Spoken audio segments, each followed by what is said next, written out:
Good example of this. One thing is that, again, I really believe that that we have a choice in how we behave in situations that we're put inside of. So nothing that has happened to me has been something that has ruined my career or blocked me. It has made me have to spend more time in figuring out my path around the obstacles. But certainly there's been experiences as a founder. I remember one time I was both myself and our co-founder, who was also the CEO, were meeting with our advisory board.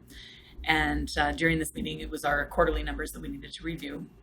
And I was the chief revenue officer, so I was in charge of all the numbers of the company. I lived them and breathed them.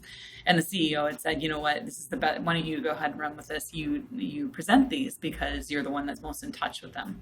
And so I did present them to the advisory board. And it took, 5 minutes. And at the end of the 5 minutes, the moderator turns his chair to the CEO and says, okay, great, thank you so much. And what are your numbers?